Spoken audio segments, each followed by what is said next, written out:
Shabbos. How you doing? Wonderful. All right. How's it going? Good Shabbos. Yeah. All right, here we go. We'll see who else gets fired. How you feeling? I'm here. That's the best thing I can say. It's a mitzvah. All right.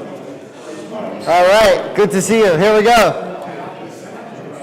V'shamru v'nei Yisrael et ha-Shabbat la'asor et ha-Shabbat l'dorotam b'ridolah v'shamru v'nei Yisrael et ha-Shabbat la'asor et ha-Shabbat l'dorotam b'ridolah beinu v'en v'nei Yisrael oti le'olam oti le'olam v'shamru v'nei Yisrael et ha-Shabbat la'asor et ha-Shabbat l'dorotam b'ridolah כי ששת ימים עשה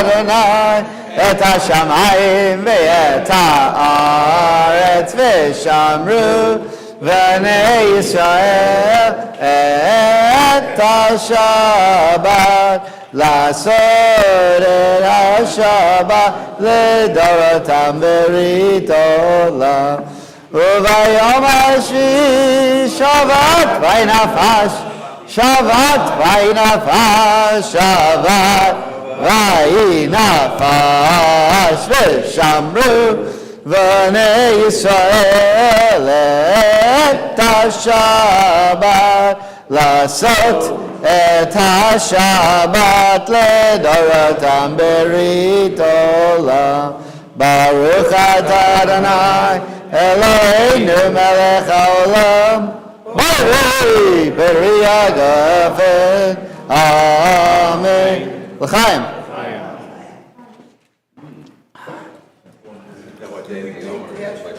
What? Do we pay cash for the wine? No, It's all free. samples from Publix. It's free for you. It's free for you. I think it's Welch's. Look, you're free to bring your own bottle. You're free to bring your own bottle. There you go. Yeah, but you got to pay a cork. Okay, blessing for the study of Torah. Baruch atah Adonai Eloheinu melech haolam asher kishanu b'mitzvotav v'tzivanu la'asot b'divrei Torah. Amen. You know, one of these days,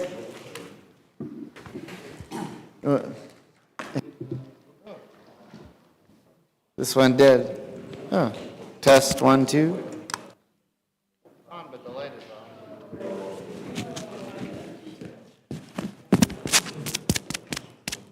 on. Yeah, it's on. It's on, it's just the light's not on. Okay. One of these days, Okay, you want this? I'm going to tell Sharon. Abby? No, it's working, it's just the light's not on, so. One more time. One of these days, I'm going to tell Sharon, put out a really nice bottle of wine for Torah Study. They're not going to believe you. I mean, you won't believe it. You'll be in shock. All right. One of these days. I don't know. All right. I don't drink wine, so I don't care. You're not missing much.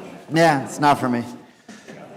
Okay, Torah portion is called Mishpatim. We're going to begin with Exodus chapter 23, beginning at verse 1. But before we do, a few words of introduction.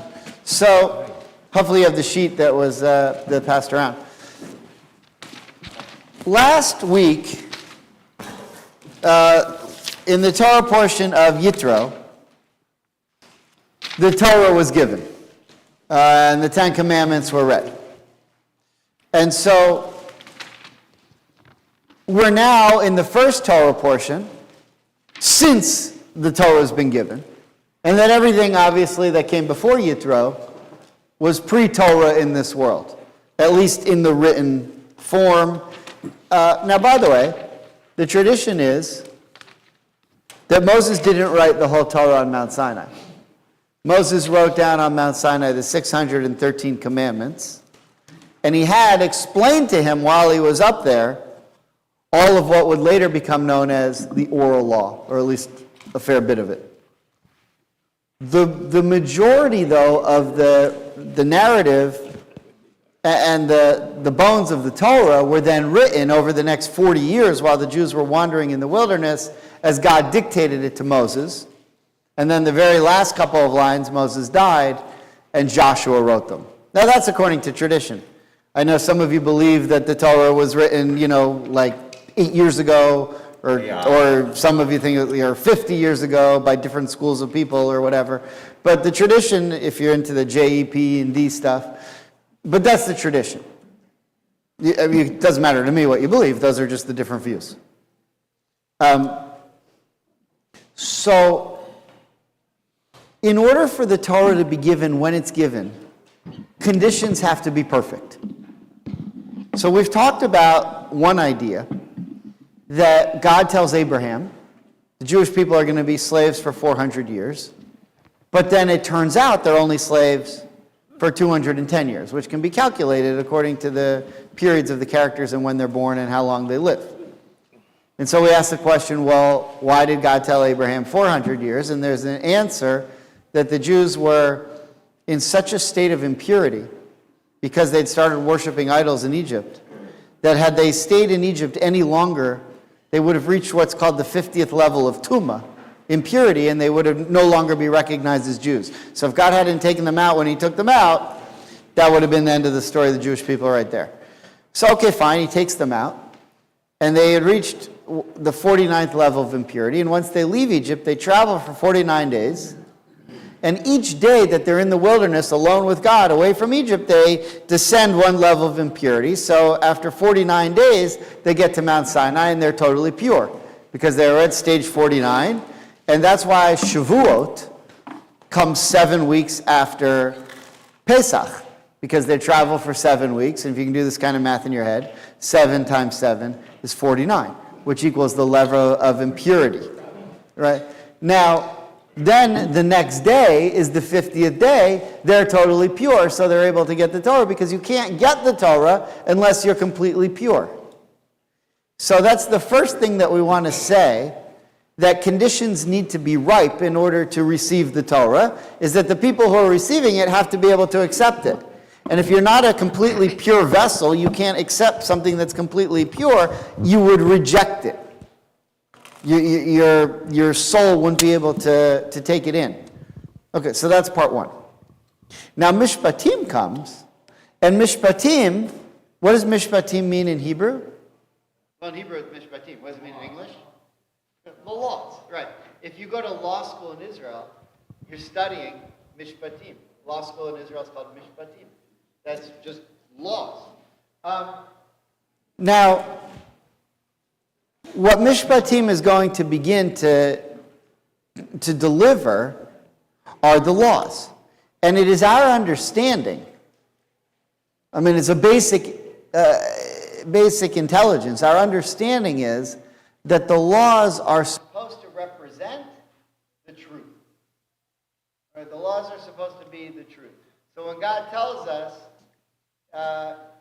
do not kill, do not steal, do not worship other gods, we're supposed to understand from that what God is telling us is, yes, that's what is the ideal form of behavior that is supposed to be done.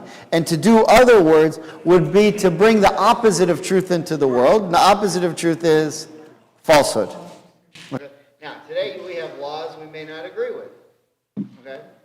If you live in Gaza or Tehran, there are laws that are unjust.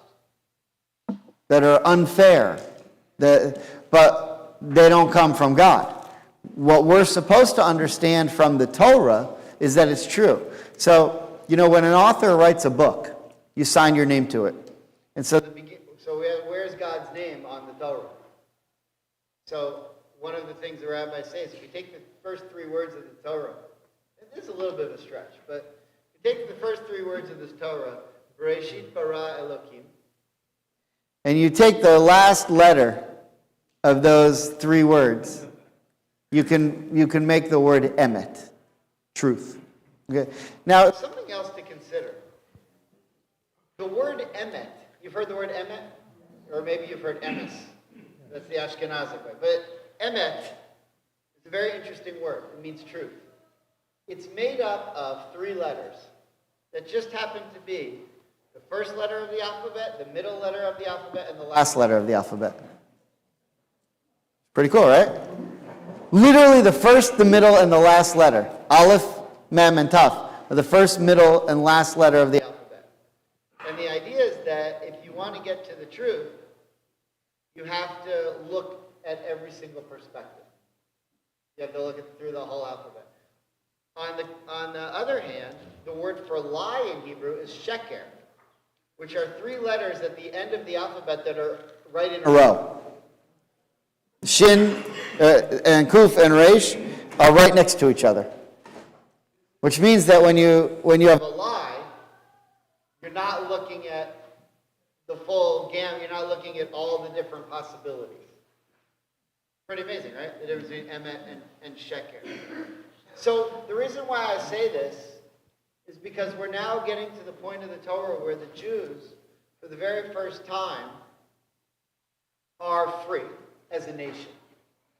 Because before they're enslaved, they're not really a nation yet. And once they're enslaved, they're not free to have their own laws.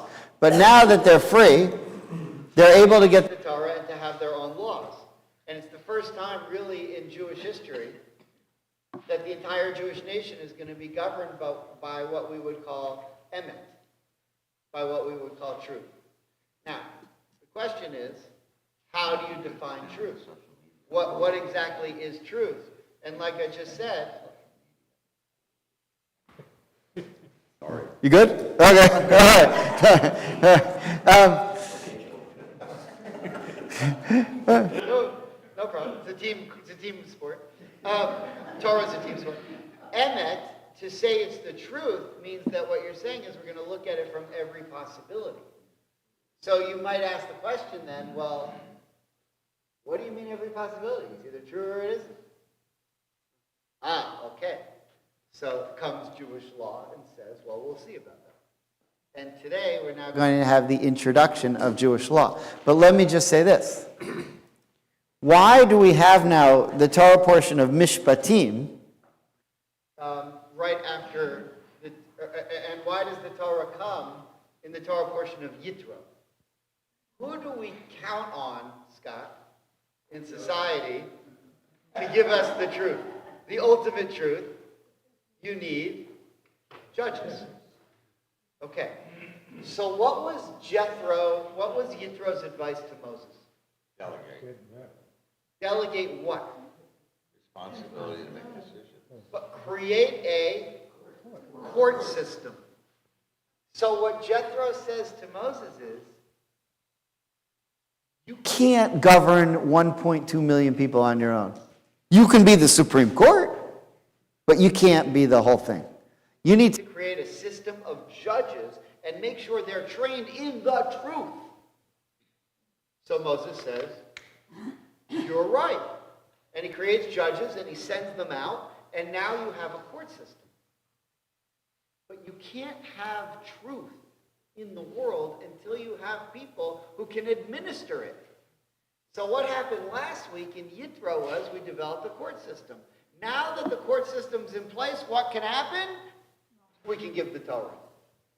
Which means to say the Torah is given in the Torah portion of Yitro because Yitro is the one, there's a Torah portion named after a non-Jew. I mean, he converts later. But the Torah is given in the portion of Yitro because Yitro is the one who says, before we get that, you got to make sure we have people who can administer it. So there's no point in having the Torah if you don't have the judges first. So create the judges, then get the Torah, make sure the judges know the Torah, then we can go about living our lives. Okay, and that's the order that we're looking at now. Leave Egypt, set up the court system, get the Torah. Once you get the Torah, okay, Mishpatim, now tell us what the laws are. See the order? Talmud. The Talmud interprets the laws that God gives us in the Torah. So, yes and no. Yes and no, I agree. The Mishnah, according to tradition, the Mishnah, the Talmud has two parts. If you're in my class, Alfred, you can give a lecture on this. If you're in my class at the University of Miami, you know this. The Mishnah are the laws that, this is according to tradition, you don't have to believe it. But according to tradition, these are the laws that God gave Moses on Mount Sinai. He said, here are the laws. But they're very succinct and they don't make any sense. Unless you're Moses who understood it. Later on, the rabbis explained what those laws were. Those explanations are called the Gemara. The Mishnah plus the Gemara is the Talmud. Okay? Now, I'll tell you something funny that happened. I was reviewing this. We gave a quiz last week. One girl had her appendix out, so she missed the quiz. So she's out in the hall taking the quiz. But in order to explain what the Mishnah is again, I review it. I didn't realize that was one of the questions on the test. So she's in the hall, the rest of us are in the class reviewing, and we hear from the hall a voice going, "Thank you for the answer." It was unbelievable. Yeah. Unfortunately, that's the only one she got right. But she didn't do that. Whatever. All right, now we're ready. Now we understand the order. We can have Torah now, Yitro, because we have judges, and because we have judges, now we can get to what the laws are. So, chapter 23, verse 1 of Exodus. Here we go. Okay, Norman. You must not carry false rumors. You shall not join hands with the guilty to act as a malicious witness. You shall neither side with the mighty to do wrong.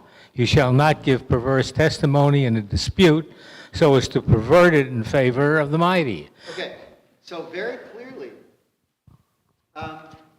who is Moses talking to specifically right now? Think about it. You will not glorify a destitute person in his dispute. Verse 3. Well, who judges disputes? Judges. These are specific directives to the judges. Because Moses is saying to the people, to the judges, there are these people. And what's going to happen is things are going to go crazy, and they're not going to know what to do. And they're going to come before you in court, and you're going to see a poor man who stole from this other guy, and you're going to say, well, he's hungry, he's poor, and all of a sudden everyone's going to be stealing everything because you felt bad for the poor guy. And all poor people everywhere are going to say, well, I guess we can steal, because even if we go to the court, they're going to say, oh, well, you're poor, so you're allowed to do that. So what Moses is saying is, no, go after truth. No one's allowed. When I said do not steal, that means everybody. And nobody should be hungry anyway, because I had another mitzvah that says that there are corners of the fields that you can go to and eat, because everyone's got to leave food in the corners of their field. So, everything's going to be taken care of. So when you're in court, try to find the truth. Okay, and we might call that being fair, right? Okay, so I'm just pointing out that these first several verses here, at least 1 through 3, are specific laws to judges. By the way, there's a whole other Torah portion we'll get to later called Shoftim. Shoftim means judges, which is more laws for judges, but we're not quite there yet. Okay, more rules of what is the truth and what is fairness. Verse 4. When you encounter your enemy's ox or ass wandering, you must take it back. When you see the ass of your enemy lying under its burden and would refrain from raising it, you must nevertheless help raise it. Okay, so here's something you could never imagine happening. Someone else in the Jewish community, look at this, perhaps you will see the donkey of someone else in the Jewish community you don't like. I've never seen this. I don't know. I'm not sure what the case is. We all love each other. Well, what the Torah admits here is some people are annoying. I don't love my neighbor, and his donkey's running away. So I'll tell you something that happened.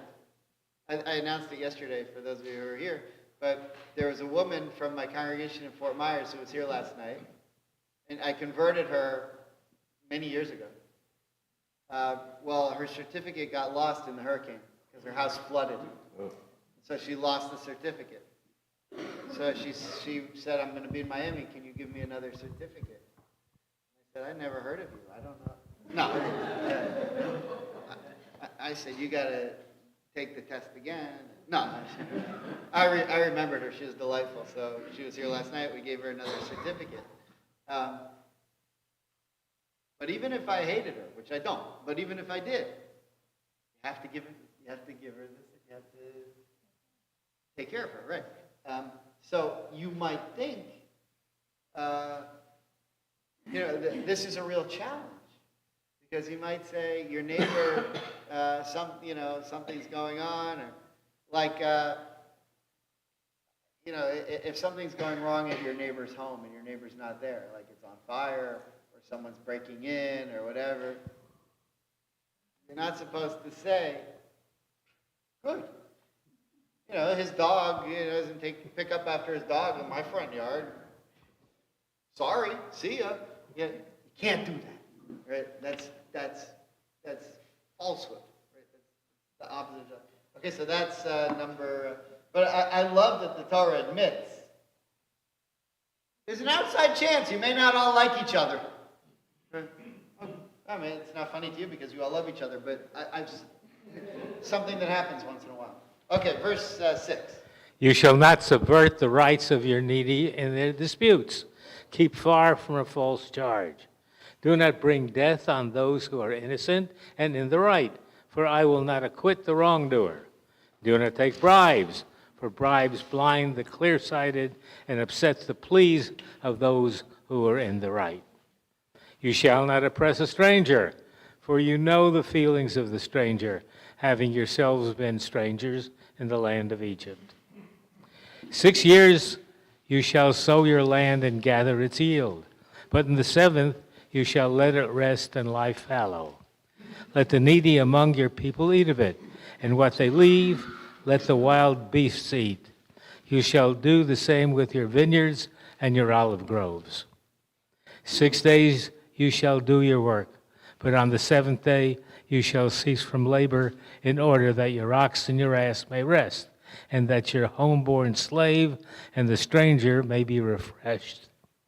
Be on guard concerning all that I have told you. Make no mention of the names of other gods. They shall not be heard on your lips. Okay, so one of the things I thought, yeah, sorry. I don't remember if we read verse 5,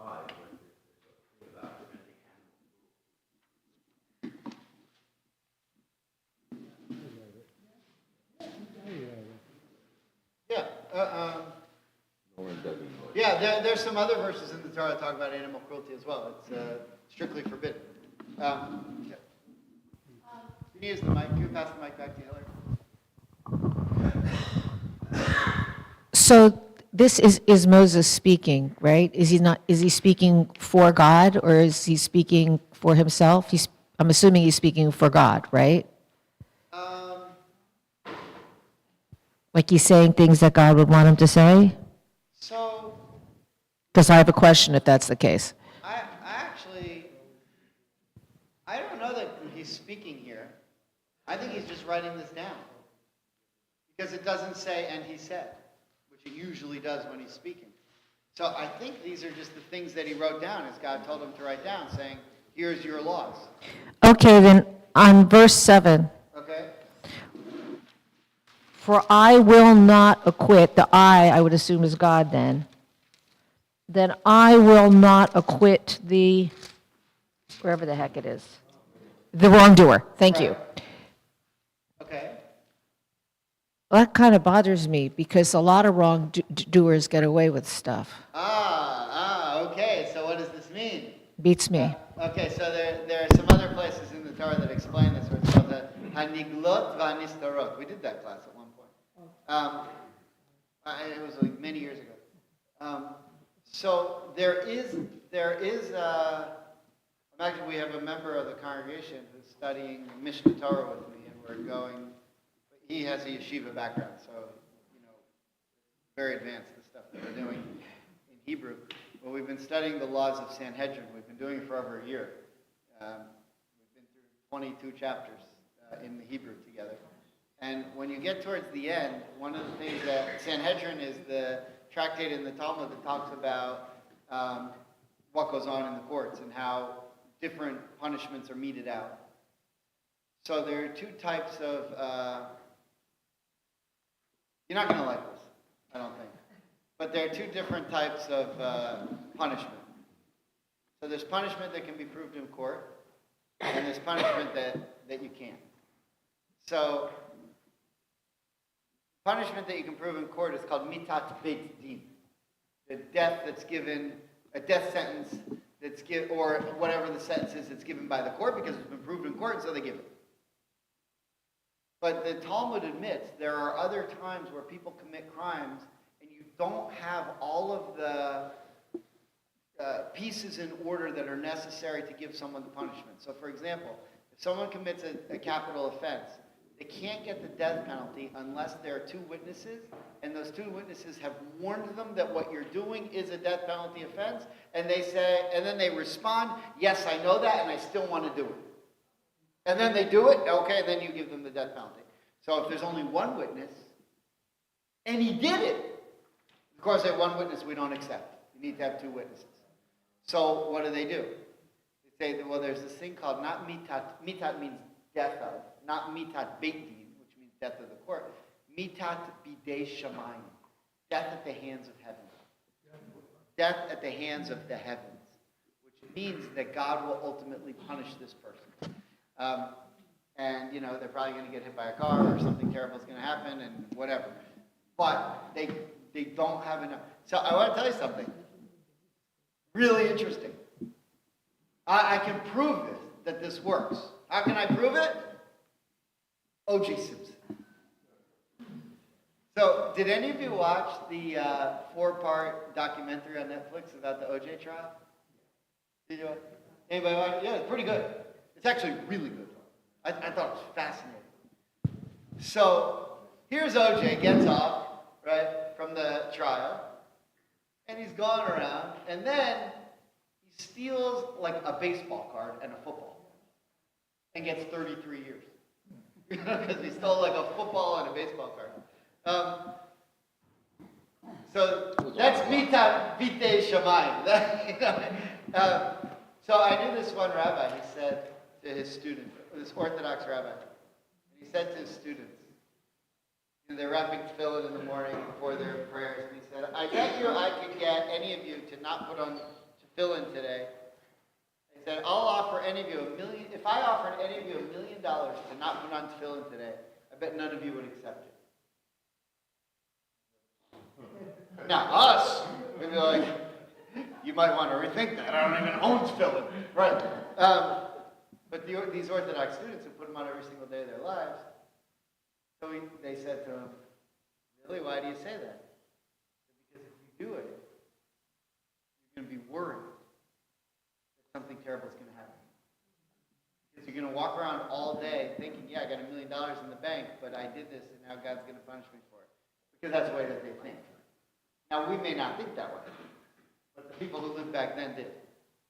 So there is another place in the Torah where it's more explicit, where it says the hidden things are for God, which means to say that those who get away with, seemingly get away with their crimes in the court system, God's ultimately going to punish in this world. But also, the main punishment comes in the next world, which you don't want.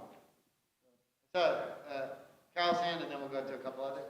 Carol, did you have a question? Yeah, it appears that God does not have. Let me pass this back. And then a few questions, and then I prepared something. It appears that God does not act immediately because it's a learning process. Right. And just like Pharaoh. That's right. So maybe you've done something wrong, and you're going to repent. And God didn't punish you because He's giving you the chance to repent. I mean, we don't know. The Torah specifically says the hidden things for God are for God, and we don't understand them. Hadiglot v'nistarot, it's called.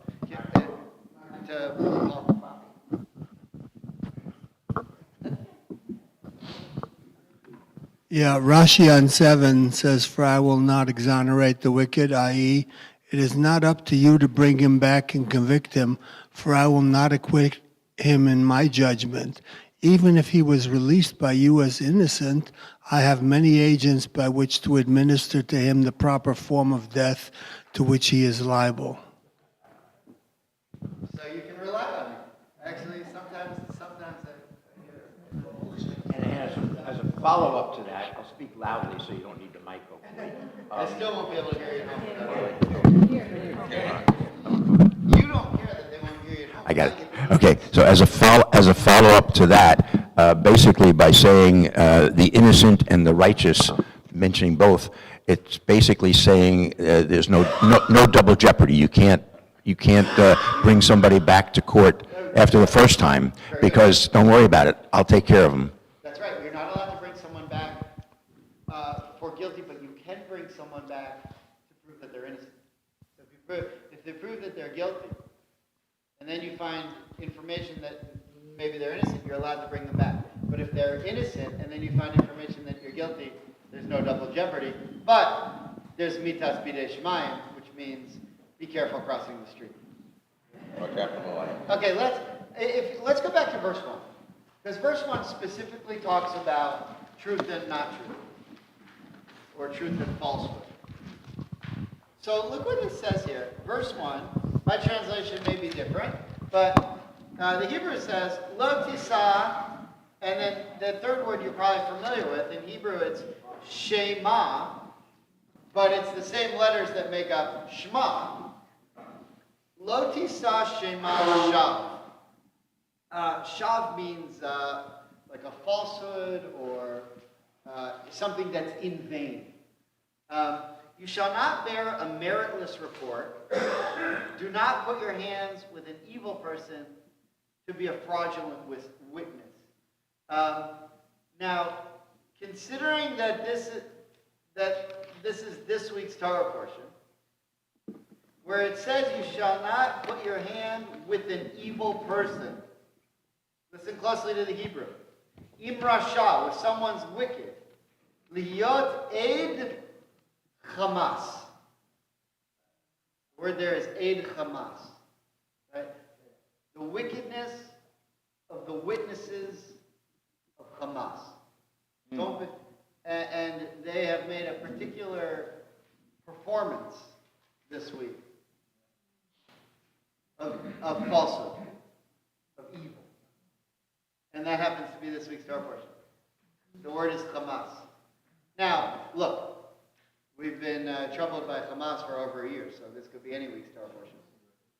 But this has been, with the Bibas family, one of the most painful weeks in this whole saga. And so to have Hamas in this week's Torah portion is unsettling. But look what Rashi says on this verse. Take it as the Targum renders it. What's the Targum? Targum is Onkelus's translation of the Torah into Aramaic. But any translation is in and of itself a commentary. So sometimes it's fun to look at translations because you can learn something. So what he says is this: thou shalt not listen to a false report. This is a prohibition addressed to one who is about to accept a slanderous report. And it is addressed to a judge that he should not hear the pleadings of one party to suit before the other appears. Right? In other words, you can't have the plaintiff making the case if the defendant's not present, or vice versa. So, I don't know if you're allowed to do that in American jurisprudence, but you can't do it according to Torah. You're not. Okay. See that? Yeah, so we actually do in this country live by the Torah sometimes. I mean, you can silly trade, but a little bit. My point is this, and this is, it's the same point that I made at the beginning. Mishpatim comes out and says, from this point forward, I'm telling you what the truth is, and I can do that now because there are judges who will back it up. Because without judges to back it up, what good is it? It doesn't matter. Okay, and then Rashi also says, set not thine hand with the wicked. Thine means yours. I'm translating. With him who makes a false claim against his fellow man, that you promise to give him evidence for him that will result in wrong being done. And to do that means to cast your lot with the wicked, liyot ed Hamas. Right? Now, Hamas, in Hebrew, it can mean wickedness. In Arabic, it means zeal, which is why they chose it. But it's also an acronym in Arabic for "Let's kill the Jews" or something like that. I forget what it stands for. But it's some acronym of Islamic holiness, or I forget exactly what it stands for. But it is a word in Arabic that means zeal, and that just so happens in Hebrew to mean wickedness and violence, which is fitting.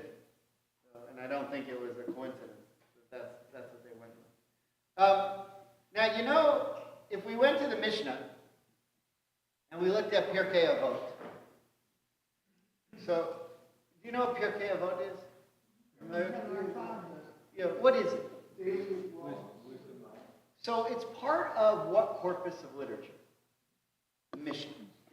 Now the Mishnah is all laws. Pirkei Avot is the one section of Mishnah that is not legal material. It's full of rabbinic dictums. When are you supposed to study? Here's a good opportunity. When are you supposed to study Pirkei Avot? Shabbat when? At Mincha, in the afternoon. So I did this for a while, then I stopped. But during Mincha, you're supposed to read a little part, you want to read a few verses, a few chapters of Pirkei Avot. And a lot of traditional Sidurim will have the Pirkei Avot in the Mincha, so you can just flip to the pages in Shabbat in the afternoon and read them. But you're probably familiar with some of them because we have songs. Al HaTorah ve'al Avodah ve'al Gimilut Chasadim. Right? Have you ever heard that? Yeah. So it means the world stands on three things. Al HaTorah, on the Torah. Al worship, which can also mean sacrifice, but in our case, we don't have sacrifice, we worship. Va'al gimilut chasadim, which means random acts of kindness. But it sounds like you're saying to Orthodox people, Hasidim, give me your money. Give me loot. Give me loot, Hasidim. So I had a friend in rabbinic school, who's now a rabbi in Baltimore, that when we were davening rabbinic school, whenever we got, oh, give me loot, Hasidim, he would look at me and go like this. He would, like he's robbing, like a stick up. Give me loot, Hasidim. I still think of that every time. So, but there are a handful of them. You know, it's just like, there's some other things that the world stands on. It's not just those three things. Or maybe it is those three things that are generalizations. By the way, one of the things I could have done today, but I thought might be a little boring, so I decided not to do it. But as we read through the opening that Norman read of the first several verses of chapter 23, each one of those particular commands that were given, it sounds like a sort of a random grouping of things. Each one relates back to one of the Ten Commandments. There's a direct connection between each of the things that we were reading and the Ten Commandments. And I thought maybe they're not in order of the 10. It's in a different order. But if you reorder them, you're going to get ultimately somehow a connection in some way to one of the Ten Commandments. And it may seem a little bit far-fetched, and I thought maybe we could do that. But then you need charts, and who needs it? But here's another one of those Pirkei Avot. If you look on the page, this is from chapter 1 of Pirkei Avot, section 18. It says this. Rabbi Shimon Gamliel used to say, on three things does the world stand. Now, how do you say,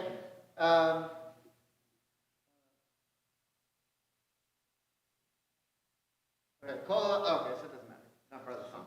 So on justice, on truth, and on peace, right? As it is said in Zechariah, execute the judgment of truth and peace in your gates. And so what Rabbi Gamliel is saying is that your world literally falls apart if you don't have justice, truth, and peace. Which is the same thing that we've been saying. The Torah can't come into the world until we have a court system. The Torah can't come into the world until we can guarantee that the truth that you bring into it can be adjudicated or considered. Okay, fine. Now, everything that I want to say, everything that I've said so far makes it seem like you probably shouldn't lie.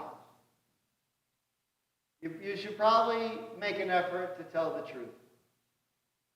And if I said to you, in Judaism, does Judaism think you should always tell the truth? The answer is, well, let's take a look. Here is one of my favorite laws in all of Judaism. Now, the Shulchan Aruch, anyone know what the Shulchan Aruch is? What's the Shulchan Aruch? Set table, okay. So, just a little bit of background. By the 11th century, by the 1000s, it had become unclear what the Talmud was trying to say. Because the Talmud records the arguments of the rabbis, but doesn't always give the law. In fact, a lot of times the Talmud could be very unsettling because you're studying how the rabbis argue, and then there's no law that's stated. Sometimes there is, sometimes there isn't. And the Mishnah, we were starting to develop cases that, you could use the Mishnah as precedent, but it wasn't explicit in what to do. Right? If you wanted to go look at the Constitution and figure out when can you disconnect, if someone's brain dead, when can you disconnect the wires and stuff? What does the Constitution say? The Constitution say, what are wires? Right? What are you talking about?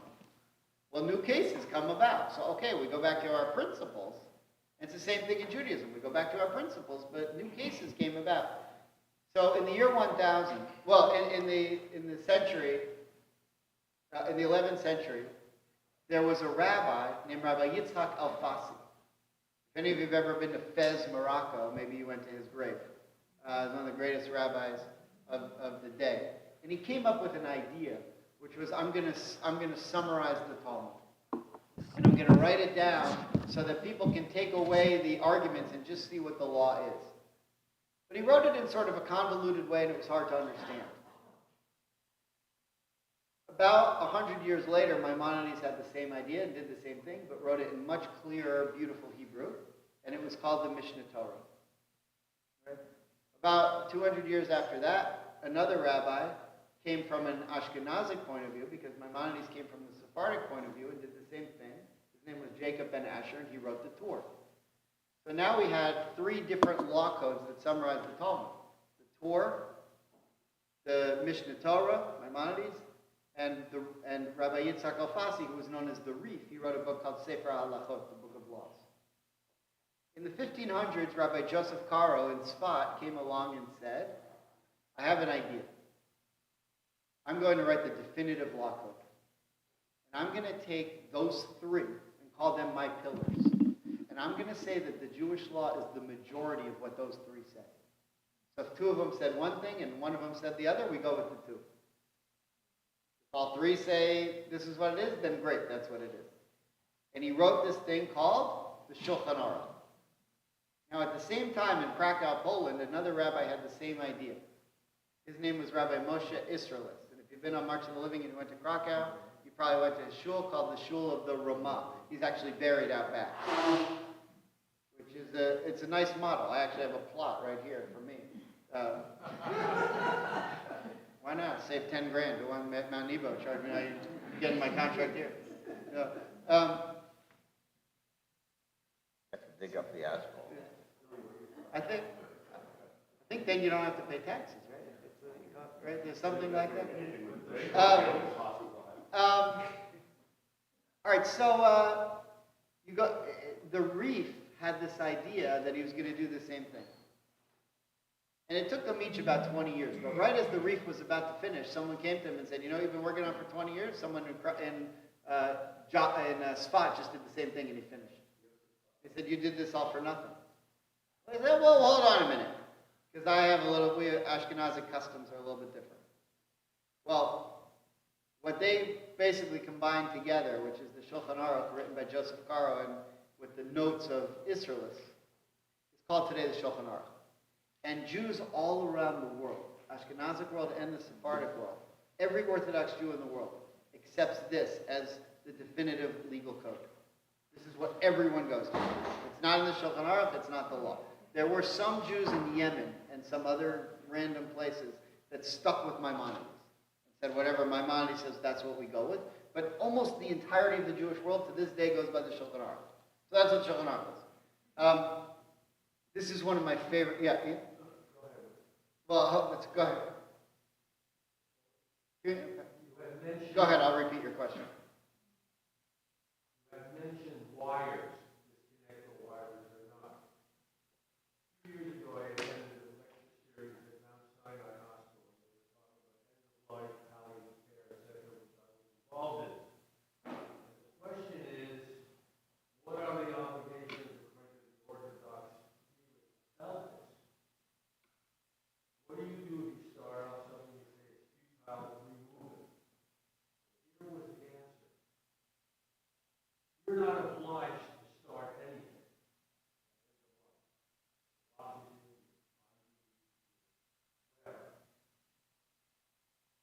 But if you start it, decide to remove it later, that will actually cause death. Right. Right. Which is a very There's a lot of literature on that. Yeah. for the people who are making decisions. Very good. Very good. And that's exactly right. Although there are a lot of different cases that you need to look at. All right, for those at home, don't worry. What Ian was talking about is totally off the subject. You didn't miss anything. But if you're curious about end-of-life situations, talk to Ian because he knows the halacha. You know, there's a hospital in Jerusalem called Shaare Tzedek. And what's interesting, it's in the Yad Vashem, Mount Herzl neighborhood of Jerusalem. And what's very interesting about it is it's a halachic hospital, meaning it follows Jewish law completely. And so there used to be, I'm blanking on his name, but there was a famous rabbi who, 70 years ago, lived in the neighborhood. He was such a scholar. I can't remember his name. But whenever the hospital had halachic questions, they went to him. There was more, I'll figure it out. So anyway, but what he ended up, because they often went to him because he was there and he was the leader in the neighborhood, he ended up becoming the scholar, like the go-to scholar on medical halachic issues. And his writings are fascinating, especially if you're a doctor and you're interested in that kind of thing. It's really, really interesting. I'll look up his name. I can't remember what it was. I've used him before in this class for different things, but I can't remember. Anyway, this is one of my favorite laws. You're going to love this law. Listen to this. There's a command. So you know when we say, you shall love your neighbor as yourself. So the question is, well, what does that mean? Well, there actually are, there are a list of things that you have to do to love your neighbor as yourself. You don't have to love your neighbor as much as you love yourself. You don't have to call your friends and say, make sure you take your Lipitor today. And okay, look, you tell yourself that. You don't have to tell your... But there are certain things you have to do. One of them is to rejoice with the bride and groom. That's what you have to do. So here's what it says. There's a commandment to delight a bride and groom and dance before them and tell them they're beautiful and kind. Meaning you have a mitzvah to tell the bride that she's beautiful. Now you have a problem here because what if she isn't? Put the veil down. But you're commanded to tell her you're beautiful. You can't do this. What a beautiful bride. You can't do it. You know, like that episode with Seinfeld and the baby? Right. And everyone, oh, what a beautiful baby. And Kramer walks in, oh! You can't do that. Look at this next line. Look what the Shulchan Aruch says. Even if they aren't pretty. In the Hebrew, it's afilu eina na'eh. Even if she's not attractive. You still have to go to her and say, you're pretty. Okay, and then the Ramah, that's Israelis. So you can see how the Shulchan Aruch works. You have a line from Karo who says, this is what we do. And then the Ramah says, yeah, but here's the Ashkenazic custom. The Ashkenazic custom is that we knew this one rabbi who used to go and dance before the bride, and even if he was in the middle of studying Torah, he would get up from studying Torah if he saw a bride walking down the street and go and dance before her, because the mitzvah of celebrating with the bride, getting married, you're allowed to stop your Torah study. And some things you're not allowed to stop your Torah study. That's how big a thing it was. This is bringing falsehood into the world. You don't think that she's pretty. Now, by the way, there's a different law that says, or there's a different explanation that says, every bride is beautiful in her husband's eyes. Okay, so it may not be people of different tastes. It may not be beautiful to you. So if you say to her, you're beautiful, what you're really saying is you're beautiful in your husband's eyes. Because if you weren't, you wouldn't be marrying you. Right? So technically it's not a lie. But it is a lie. And what the actual law here says is, there are cases where you can lie. And there are two examples in the Torah that I want to show you now. So if you look to Genesis, we're going to have to skip back because I need to show you two examples. Genesis 50, verse 16. Genesis 50, verse 16. If anyone has it, shout it out. The page. What page is it? Shelley, do you have it? Would you mind reading it? Oh. 50 verse what? Chapter 50, verse 16 of Genesis. Got it. Okay. Scott, can you read it? Justice Brothers. Would you mind reading it? Here's the mic. So they sent this message to Joseph before his death. Your father left this instruction. So shall you say to Joseph, forgive, I urge you, the offense and guilt of your brothers who treated you so harshly. Okay, so they come to the brothers and say, your dad told us, forgive us. Go back in the Torah. No, we didn't. We don't even know that he knows that they sold him into slavery. We don't know if he ever found that out. In fact, most rabbis think he didn't. They just lied. They just lied. Okay, I want to show you just one more. Exodus 1:15. Exodus 1:15. Well, let me just show you one more example, then we'll get to it. You're right, it's always good to have a point when you're teaching a class. But I just want to show you both examples before I make the point. Exodus chapter 1, verse 15. Page Do 383. you have it? Scott, can you read the like 3 or 4 verses starting with 15? The king of Egypt, that one? The king of Egypt spoke to the Hebrew midwives, one of whom was named Shipra, and the other Puah, saying, when you deliver the Hebrew women, look at the birth stool. If it is a boy, kill him. If it is a girl, let her live. The midwives, fearing God, did not do as the king of Egypt had told them. They let the boys live. So the king of Egypt summoned the midwives and said to them, why have you done this thing, letting the boys live? The midwives said to Pharaoh, because the Hebrew women are not like the Egyptian women. They are vigorous. Before the midwives can come to them, they have given birth. Right. That's a lie. That's not what happened. They just refused to kill them because they're not killers. Right. But they lie. Sometimes it's okay to lie. Sometimes it's okay. Sometimes it's the right thing to do. Yeah. Right. God loved them. So I'm pointing out, I'm not done yet, but all I'm saying so far is we started by saying truth is the most important thing. We can't have a world unless we have truth first, and we have judges who are able to ensure that truth in society, and that society is governed by truth. But the truth is, sometimes it's okay to lie. But when you lie, you bring falsehood into the world, which is seemingly a problem. Now, I haven't said why yet, but that's just what I want to say so far. Yeah, but in both of those situations, the lying saves a life, or saves many lives. Okay. So it seems like it's okay to lie if you can save a life. Sometimes it's okay to lie. So here's what I think about that. You can take it or leave it. This is my idea now. Although I did hear one rabbi named, that I listened to a lot, Rabbi Chaim Bravender, give a lecture on this week, but here's what I think he's trying to say. So emet, we started off with, is the word for truth, right? Emet.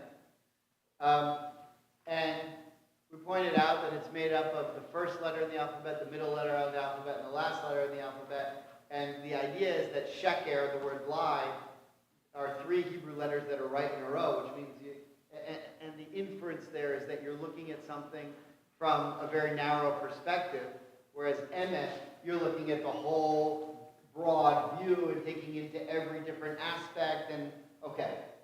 So that the truth encompasses a great deal more than a lie. A truth is harder to get to. You know, they say the truth, I think a lie makes its way around the globe before the truth gets out of bed. Have you ever heard that? I think it's more a rumor gets around the world before the truth gets out of bed. But I think what we're saying here is emet. Let's not define emet as truth. Let's just call emet a word in Hebrew that refers to God's name. Remember, he said God signed the Torah at the beginning by truth, and there's a lot of different writings in rabbinic literature about God being associated with what we call emet, what's real. Instead of saying what's true, let's say what's real. And so we just looked at some examples of lies, or mistruths, or falsehoods. Maybe falsehood's a better word. Falsehood's a better word than lie, in this case. And I think that what it's saying is, what you want to get to is what the emet is in any particular situation. Think about how profound that is. Emet is where you want to go in any particular situation. I don't think this bride is beautiful. Saying that is not helpful. Saying that does not fulfill the mitzvah. What's the mitzvah? Rejoicing with the bride and groom. Hey, I'm here, this is great! That's not the mitzvah. The mitzvah is, how beautiful, how wonderful. Rejoicing, it's a wedding, everyone's happy. So, what does it take at any given moment to fulfill the mitzvah? And that is emet. Now, this can have some very serious consequences. I just want to end with one last story. Or with Genya. It could go either way. What I was going to say is that there's a number of commands that, and you have taught us, when it's okay to not follow that command in favor of a higher. Yeah, sure. Exactly. Same principle. Example of you should never stop reading Deuteronomy in the middle of it, but in a bride goes, so then that's a higher. Yeah, same principle. A lot of things like that. What's the higher ethical moral man? And then it's okay to violate the lesser one. Yeah. So in this case, you have 100%, same principle. It's like saving a life. Violate Shabbat to save a life. You know. Right. Oh my God, 3 more hands. Okay. We're already past time, so quickly, Alfred, then Rocky, then Stuart. Sometimes language helps us clarify ideas. The language I would like to introduce is the noble lie and brutal truth. Yeah, sure. We live in the world of those conflicts, and the beautiful bride is a good illustration of the noble lie or the brutal truth. Yeah, great. I think it's more of a half-truth. If you tell somebody, the bride's not pretty, but maybe you're the only person that thinks that she's not pretty, certainly the groom does.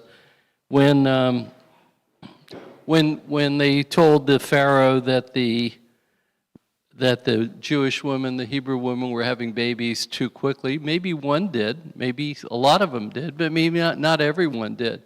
I think it even goes back to Abraham and Sarah when he tells them, "This is my sister." Well, she was his sister, but she was also his wife. And he told it for a reason. Was it a lie? I know there's a lot of debate whether that was a lie. Pardon me? She was actually his niece. She was, right. Not sister, it's his niece. But Same. I see what you're saying. Yeah, very good. Very fair. Fair. Stuart, I'll give you the last word, and then I'll give you the last word. Maybe this is saying we need to look at the depth, not simply the superficial aspects of things. Yeah, okay. The person's character. Very nice. Which certainly, at that point, born again. Right. Pure. They're getting married, they're starting out. Yeah. Okay, so I mean, you guys are delving deeper into the halakha, which is a fun conversation. Let me end this way. These are all good points. I'll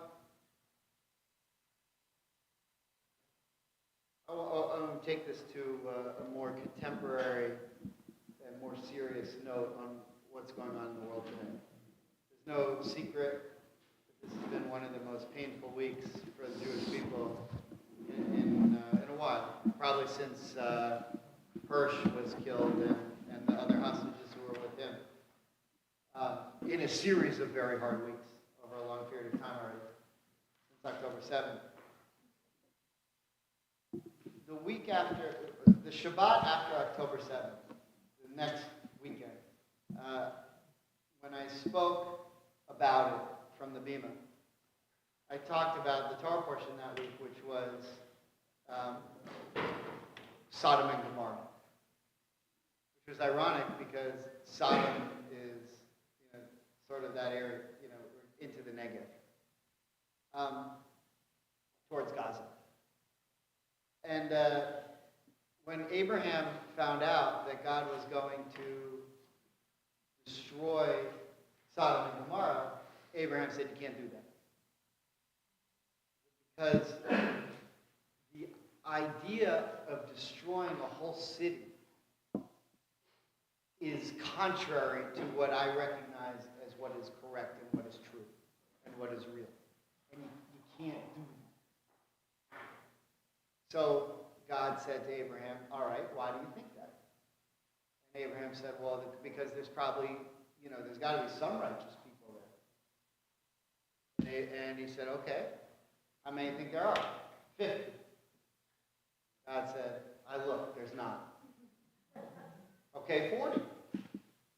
I looked, there's not. Okay, 30. Okay, 20. Okay, 10. I looked, there's not. 1. I looked, there's not. And then how does the chapter end? It says, and Abraham turned and went home. And when Abraham turned and went home, he was saying, this is the exact sermon that I gave the first week after October 7th. What Abraham was saying is, it's not right to destroy a city. If you would ask me, can I just go destroy a city? Can I just go destroy Tulsa, or Seattle, or Bangkok, or whatever? Of course not. Are you crazy? Of course you can't. Sometimes you have to. Sometimes what is logical and what is realistic, or sometimes what is logical and what makes sense to you, and what is obvious and what is true, and what makes sense, and what is righteous, and what is correct, and what's the way of doing it, and what is rational. Sometimes it's not. So you would have looked before October 7th and said, God leveling Gaza so that it's in rubble, like it is now. We would all say, can't do it. It's the wrong thing to do. It's not true. But then sometimes the reality changes and the situation in and of itself is different. And so it is leveled, and you say what Abraham said. I didn't think you could do this. But in the situation that you're talking about, what I think the Torah is telling us is, emet is what the Torah wants from us in any particular situation. And I think judges have to deal with this on a daily basis. And judges have to say, you did this crime, this is the punishment, that's it. And then they say, well, wait a minute. What are the circumstances of this case? And is this person who did this crime the same as this person who did the exact same crime? They might be two totally different situations based on the circumstances. And so what I think putting the Torah into the world is for us, is a command to Jewish people to be on the constant search for emet. That's the command. The command isn't do this all the time, do this all the time, do this all the time. The command is figure out what's the right thing to do in the situation that you're in. And when we do that, when we search for emet for every situation that we're in, then we're teaming up with God to create halakha. We're teaming up with God to create how the world should be. So emet isn't truth in a finite way. Emet is figuring out what we're supposed to do in every situation we encounter. And that's what this week's Torah portion is all about. Okay, Shabbat Shalom. Yes. Or Hafkadah would be Emet. But usually they say Emet. I find this very, very troubling because we're now living in a world where some people feel that facts aren't important and that there are alternative facts. And that really worries me. Yeah, well, So, I mean, doing good deeds, good things that, they're helping others is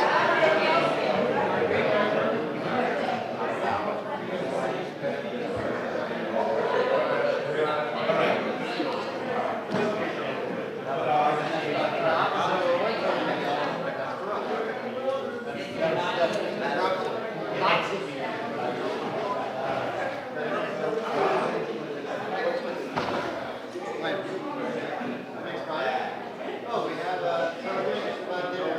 We have a guy, floor number 52 now. Israeli Air Force Company. All right.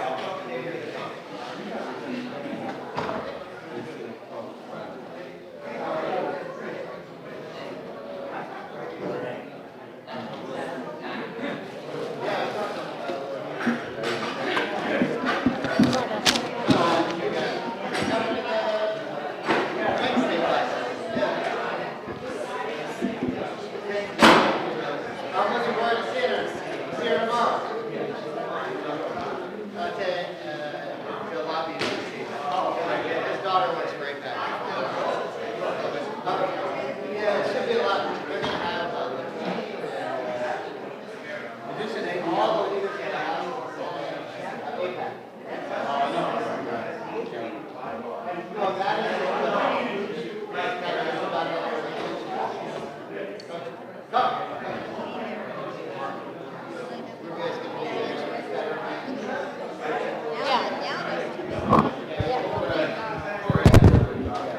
Yo, I think he's coming here. It's great.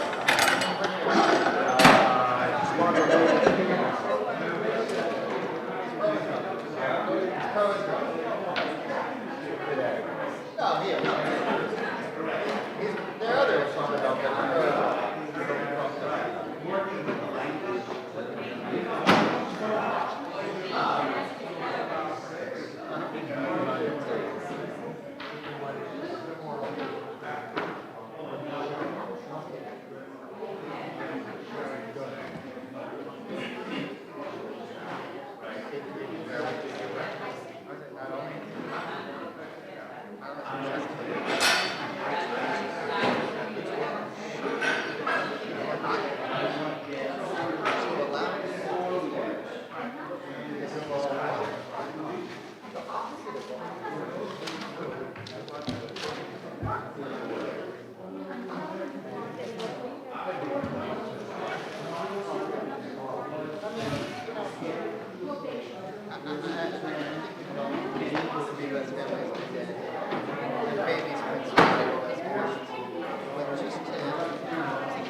Reminiscent of the Holocaust.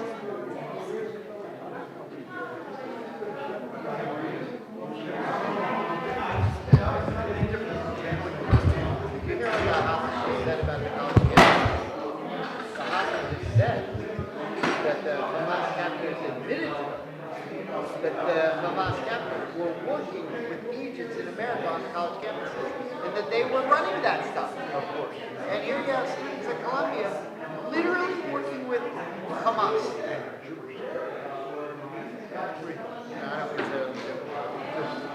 You can relinquish your right. Wouldn't count them in a minute.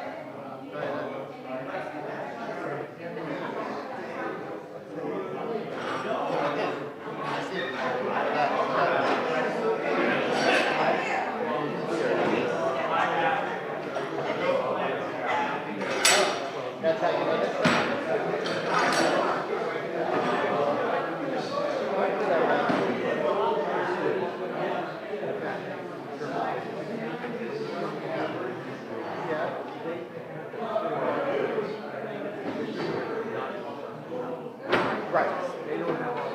Right.